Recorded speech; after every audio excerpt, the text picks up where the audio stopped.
All right. What is going on, ladies and gentlemen? How is it going?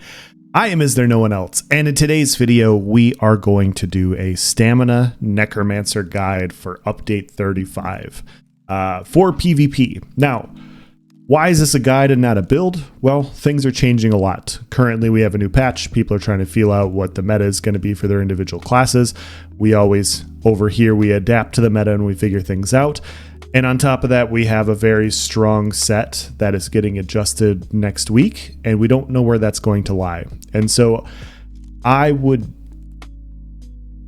be doing you guys a disservice to come out with a build, and then all of a sudden a change comes out that completely, like, if depending on the Mary's adjustment, could really shift the meta quite a bit. It could be run, it could be not be run. My build could become obsolete in 7 days, but I have not done a Stamina Necromancer build in months now.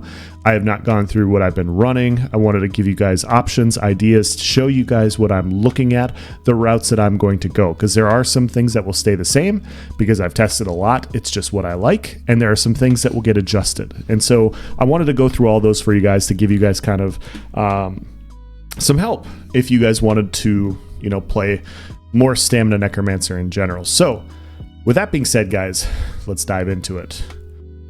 All right, first things first, we are an Imperial Necromancer. We are a Vampire Stage 3. We are running the Serpent Mundus Stone. As far as the current gear goes right now, guys, I have Vadishran's Maul on the front bar, Clever Alchemist back bar, One Piece Balorg, and Mara's Balm. Mara's Balm, I've done so many videos on. I'm not going to talk about this anymore. It's getting adjusted for a reason. If you guys want to check it out, I'll provide a link in the description to all the different videos of me running, testing, showing what Mara's Balm does and why it needs an adjustment. Now, depending on the adjustment, this may still be viable after it gets fixed next patch or next week. Currently, it is healing with no cooldown for roughly a little over 1,000 in PvP. And then you also have the Purge that also heals you for however many negative status effects you have on you. So depending on what they do, if they just reduce the heal, I've been looking at this on combat metrics and whatnot. Even if they reduce the heal of the set by 50% and they left everything else the exact same, I would still run this set because that's how powerful it currently is. What this set needs, in my opinion, is a 1 second global cooldown on the heal proc, and it also needs a slight reduction in the overall healing, 10, 15, 20%. At that point, it's still good and viable because it's providing a lot of healing and a purge and a burst heal. Like, it's still going to be a good set in those situations, but at least it'll be closer to what other sets are. But if the patch comes out and global cooldown is not mentioned, it's just a nerf of the heal by like 20 or 30%, which seems substantial, I will still be running it. It will still be busted, in my opinion, from my numerous tests. So that's what we're running right now. And so, yeah, if this gets adjusted, things are going to move around it. And so currently I'm running 4 medium and 3 heavy because Mara's Balm comes in heavy. I am running Sea Serpents Coil, and I got 2 jewelry with Swift. Now, there's a lot of information here. This is what I'm currently running. I want to go through what's static, what's going to stay, and options for if the meta shifts or what the meta shifts, like how are we going to adjust? Because some of that's important for you guys, but people have been asking me, when I stream on Twitch, like, what are you running? What are you running? What are you running? Here's what I'm running. So, yeah, if you guys want to see what I'm running on whatever day, you can come watch me on Twitch, twitch.tv/istherenoonelse. So, yeah, that is the build that I'm running right now. Let's dive into details. As far as consumables go, we're running tripods. We are also running Orzorgas, just tri-stat recovery, or dual stat recovery with health. If you don't have Orzorgas, you could just run Jewels and Visceral. For a fraction of the cost, you almost match what Orzorgas does. Like, if you're cheap, there's nothing wrong with running this. I run it all the time. It's not a big deal. Serpent Mundus Stone, like I said, Vampire Stage 3, and I have 30,000 health, 25k stam, 13k max magicka, fully buffed. I have 2243 stamina recovery. Obviously this goes up with the passives and everything, but this is with a potion, with rally, with my mender up and everything. I'm running Clever Alchemist. I am also running Sea Serpent, so I'm missing 650-ish weapon damage there. I'm also missing the Major Courage buff from Sea Serpent as well. So a lot of damage, weapon damage is not being shown up on here. I'm also missing Major Berserk. So if you think my tooltips are a little bit low, there's a lot of stuff missing from just this brief proc. And so yeah, I wanted to talk about that. As far as skills, my skills don't change regardless of the sets I'm running. This is just what I like to run on my Stamina Necromancer. I play everything, guys, and I like to have different play styles. I like all my classes having a different feel. I don't want to be pigeonholed into running the same thing on every single class.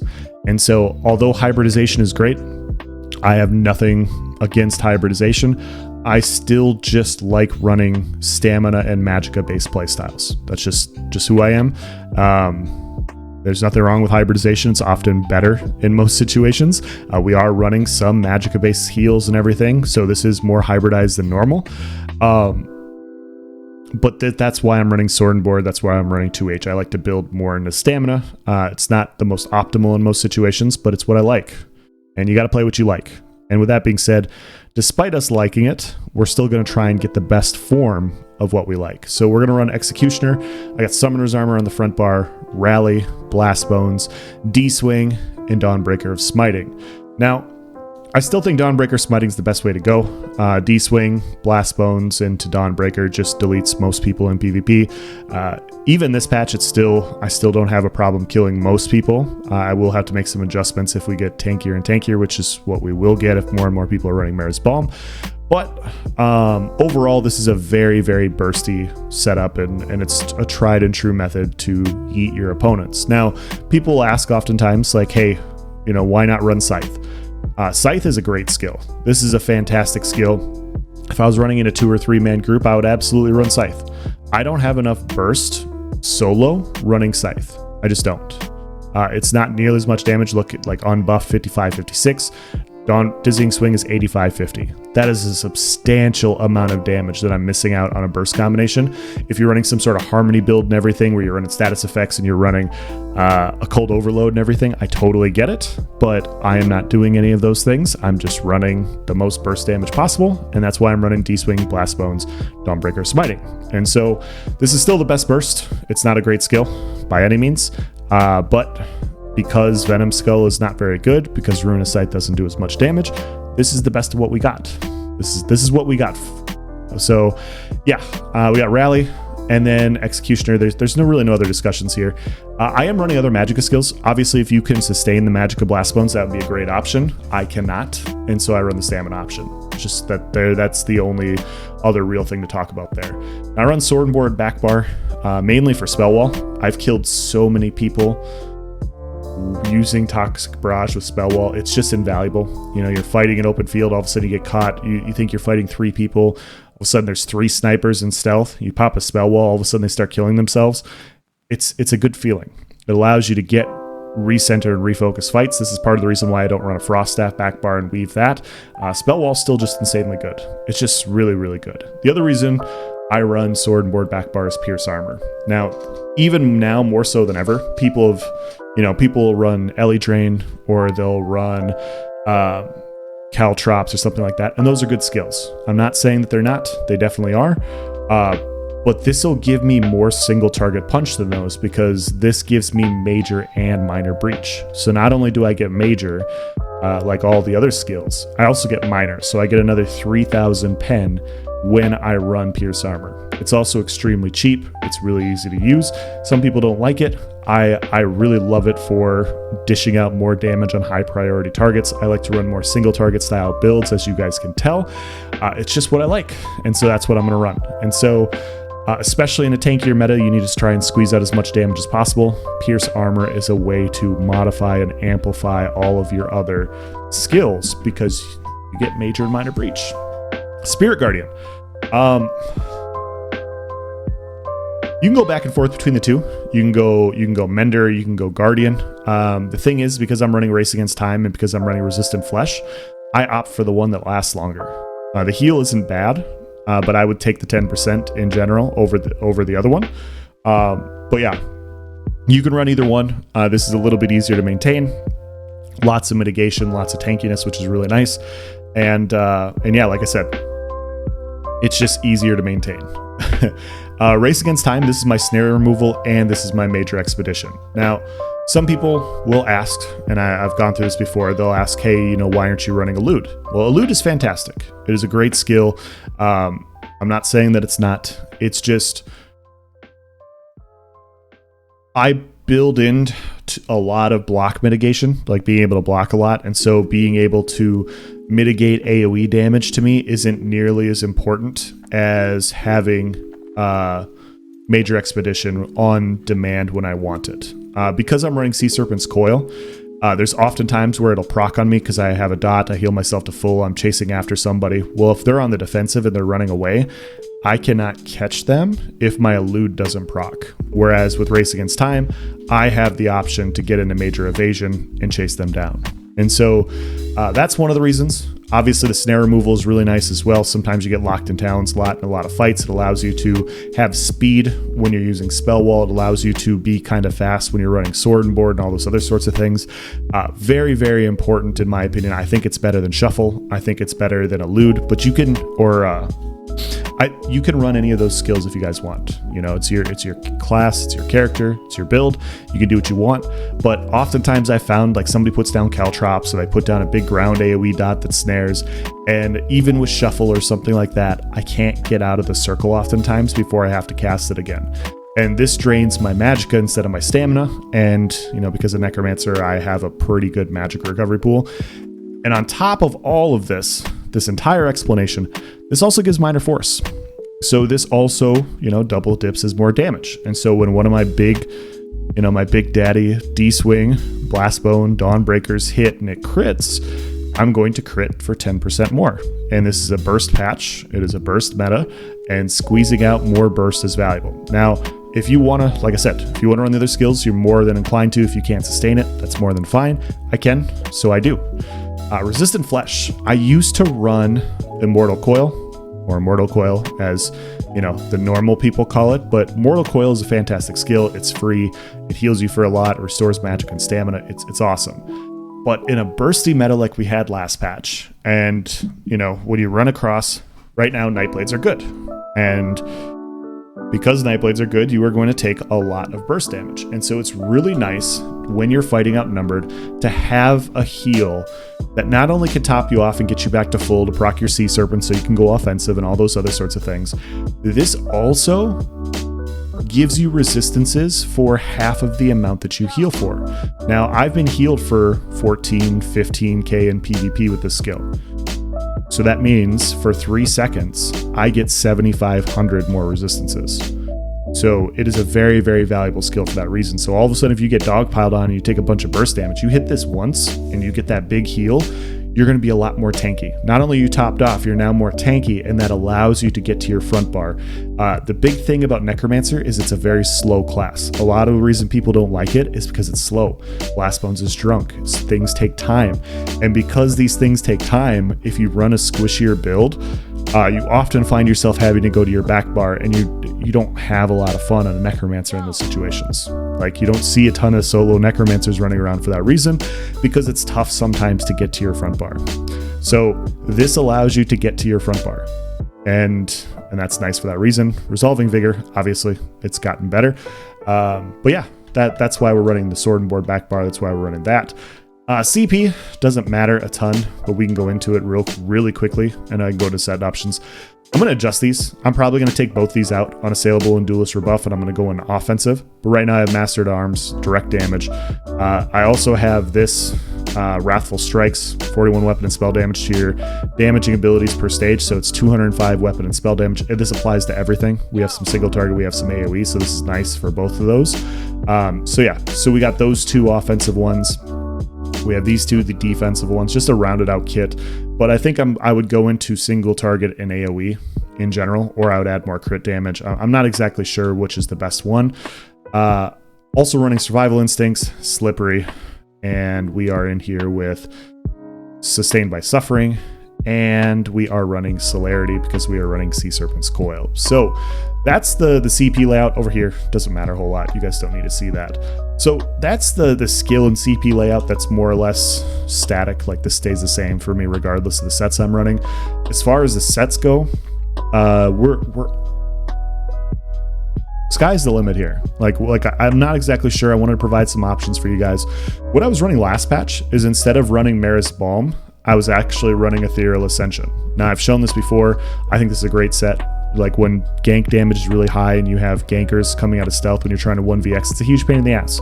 This is high mitigation all the time. It's really good against gankers. I don't think this is important next patch. I don't think you need to run Ethereal Ascension next patch if you want to. If you want to run a little bit of a tankier crow, you absolutely can. You'll still have damage to kill most people. It is just a tankier patch. There are some people you won't be able to kill. And so you can try and stack a bunch of weapon and spell damage sets to squeeze out and kill 2% more people or 3% more people. But if you don't care about that and you want a little bit more mitigation because you're just running across 5, 6, 7, 10-man groups and you're the next solo stamcro, a set like Ethereal Ascension's nice. Now obviously you can run Pariah, you could run Way of Fire, like Trial by Fire set, not Way of Fire. Those are all very good sets for survival. Daedric Trickery is a set that I've ran in the past for survival. It's a very, very nice set. That's also a backbarred set. As far as sets that I'm looking for next patch, if Mara's is absolutely gutted, I would look at Ethereal Ascension. I would look at Ironblood, because now Ironblood, in my opinion, is one of the best backbar mitigation sets in the game. Potential 100% uptime, major and minor buffs, less of a snare. It's going to be more useful. It's not as much mitigation, but I think it's more useful for more builds. And when you compare Ironblood to other backbar sets, it's just better. There's not a ton of great backbar mitigation sets. And so if you want that mitigation over everything, that's definitely a good set worth looking at. Also, obviously, I'll look at Trickery, backbar, stuff like that. I am sold on Sea Serpent, though. Like, Sea Serpent is not coming off my bar. This is a fantastic set, especially for this type of build. You get Major Berserk and Major Courage, 430 weapon and spell damage, and 10% more damage. Now, I know it says it snares you by 40%. We offset this with wearing Medium, Fortified Medium, which is 8 to 10% more speed, Celerity, which is another 10%, Race Against Time, which is another 30%. We are also running Swift. So if these were all gold, this would be another 21% speed. And so when Sea Serpents Coil procs, we have normal movement speed. We move like we normally would if it didn't proc, like on a normal build with Infused or Bloodthirsty. When it does proc, we have the normal speed. If I'm running for my life, and it happens a lot, and I can't stay topped off at full health, Sea Serpent is not going to proc. And because Sea Serpent isn't going to proc, I'm going to have this extra speed. And so what I found when I run Sea Serpent is not only does it give me fantastic damage, not only is it the most damage out of any other mythic in the game right now, but it also gives me a tremendous amount of survival when I'm heavily focused, because I can't always top off my health and snare myself. And in those situations, I have the speed. And although I'm trying to top off my health, I can't. And I have that extra speed to kite, get away, avoid people. You guys all know that really fast Nightblade or whoever that you're fighting, it's always tough to finish them off. That's what this type of build does. That's what Sea Serpent's built in. Like when you're running something like Swift, that's what happens with this build. And so people are going to look at it and they're like, oh man, I'd rather run Markin and DDF. You can go on the build editor yourself. You can compare the numbers. Sea Serpent's going to give you more. It's just going to give you more. I'm not saying it's best in slot for everybody. If you're running a Bloodthirsty build, obviously you can't fit Swift. If you're running a Harmony build, you can't fit Swift, like these sorts of things. But if you're running like a medium style build, the idea of Sea Serpents and Swift is very nice. I've run it on my Stamblade, I run it on my Stamcro. It is a fantastic mythic, and like I said, that's not going to change. Now, talked about defensive sets. As far as offensive sets go, we have our usual suspects. We have Rallying Cry. You can do something like Order's Wrath. Clever Alchemist is the one I've been using a lot. Essence Thief I do not have. I would run Essence Thief backbar over Clever Alchemist. Just because it gives you the sustain, it gives you similar amounts of damage. Although the healing isn't as high, you only have those seconds for the Clever Alchemist healing to come in. So I'd rather run Essence Thief and just get, the stamina, the 10%, the better uptime, similar damage over Alch. But I don't have it. I'm still farming it. Don't have it. Sucks. A few other options. You can obviously look at running procs. That's part of the reason why we're running Vatashran on the front bar. Like, people are going to ask, why are you running this? Well, Mara's Balm, Ethereal Ascension are double barred sets. When you run a double bar set, you have to sacrifice something, and I'm not sacrificing Sea Serpent. Sea Serpent's too good of a mythic, so I sacrifice my monster set. I've ran some numbers.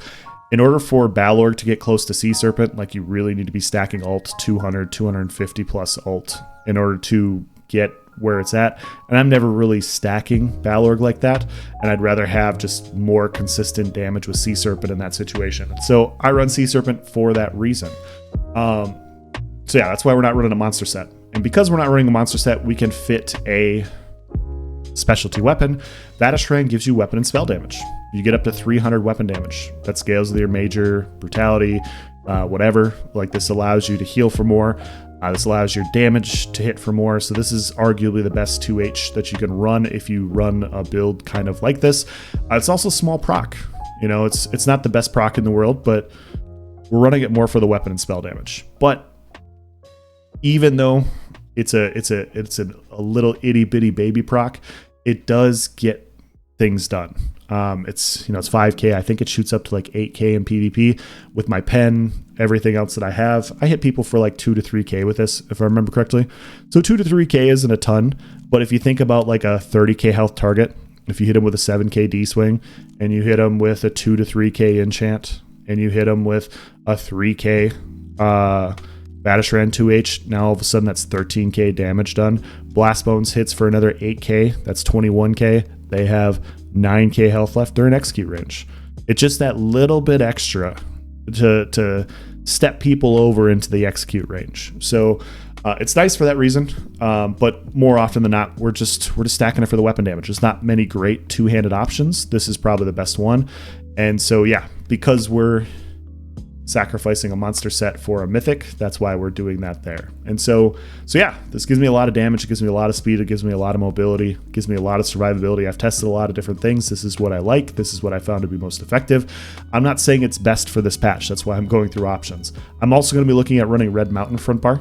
Red Mountain front bar, I feel like if the patch gets super tanky and I just want offensive sets, I could do something like Clever Alchemist on the body, and then I could run front bar Red Mountain, and that'll give me that extra pressure. My D-swing, my medium weaves will proc Red Mountain with Blast Bones. It should apply a lot more pressure in general.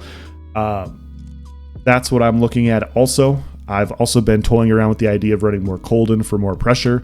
I don't know if pressure is the way to go in this patch with people with so much mitigation and everything, but it's worth testing. I'm going to test it. I'm going to try it out. Sometimes when you have these tanky patches, you really have to go the proc route, and I think that may be the way to go. And so kind of we'll talk through the defensive sets, the offensive sets. Like I said, Essence Thief, Clever Alchemist. I would look at a set like Red Mountain.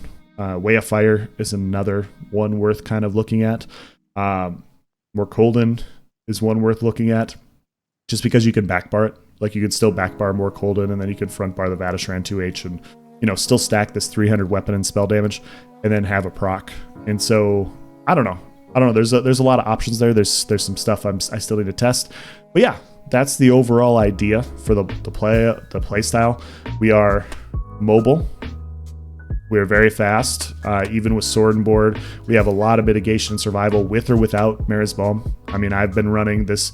You guys can go watch my VODs on Twitch if you want. But in the past, during the double AP event, I was running Ethereal Ascension, and Sea Serpent, and I had no issues with survival in general.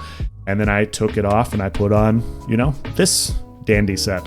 And and so yeah, I definitely have no problem with survival now. And when this gets yeeted, if it does get yeeted, I'll go back to Ethereal Ascension, or I'll go to Danger Trickery like I've run in the past. I have other builds in the past of me running these sets.